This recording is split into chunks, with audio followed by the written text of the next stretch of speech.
Deus, ele cria o anjo que, pelo exercício do livre-arbítrio, se tornou o inimigo de nossas almas.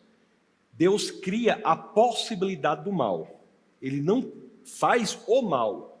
Por que Deus cria a possibilidade do mal? Porque no mundo em que o mal é possível, é que nós temos a maturidade moral. Que maturidade moral haveria em se fazer o bem se não houvesse a possibilidade de se fazer o mal? Em se fazer o justo se não houvesse a possibilidade de se fazer o injusto? Só diante da possibilidade do erro, escolhendo o acerto, é que nós podemos dizer que o mundo é moral de forma madura.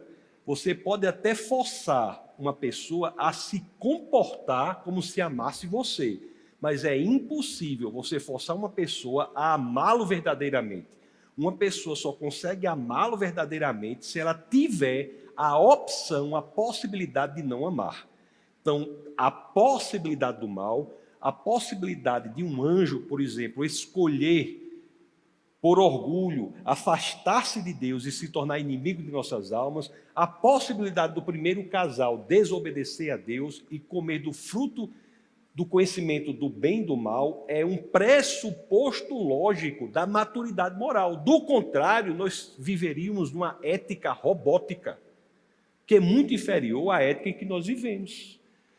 E é interessante, professor Marçal, que quando a humanidade escolhe comer do fruto do conhecimento do bem e do mal, isso é o que está na base do que ocorre até hoje. Porque conhecimento do bem e do mal, o que ela está dizendo ali? Qual é a proposta da serpente?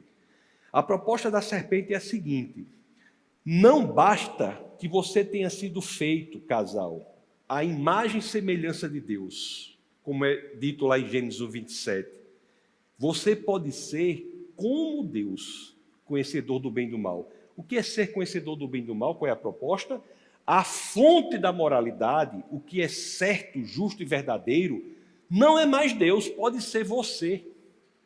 E tudo mais que nós conversamos hoje decorre disso, da ideia de que o que é certo, o que é justo, o que é verdadeiro, depende de mim, como se as minhas vontades, os meus quereres e os meus desejos fossem servíveis para serem fontes da moralidade.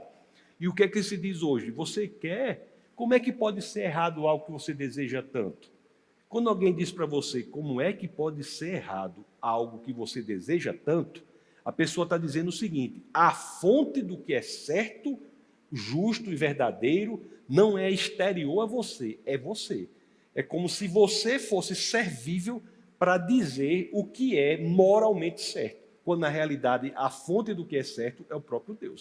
Lá em Isaías 45:7, acho que é esse versículo. Isso mesmo, 45:7. Então, Deus fala que cria o mal. Isso. Qual o objetivo de Deus criar o mal? Deus cria a possibilidade da existência do mal. Isso ele criou. Tudo que existe, Deus permite, mas nem tudo que Deus permite, Deus quer. E a pergunta é: por que existem coisas que acontecem que Deus permite e não quer? Porque ele respeita o nosso livre-arbítrio. O livre-arbítrio, inclusive para fazer o contrário do que é bom, pressupõe a existência da possibilidade do mal, que foi o que Deus criou em Isaías 45:7. Se ele não tivesse criado a possibilidade do desvio, do erro, do injusto, do mal, nós seríamos robôs. E, portanto, viveríamos num mundo eticamente inferior ao nosso. Por pior que seja esse mundo não foi o mundo que Deus quis que fosse, mas o mundo que Deus permitiu.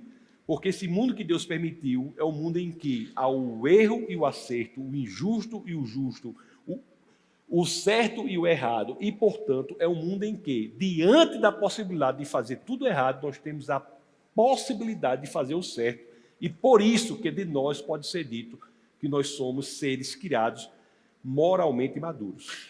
Professor, sua vida ia sair muito mais barata se você fosse ateu. Você não ia ter trabalho para explicar tanto. Não é isso? Não é isso, né? Cadê o... Agora me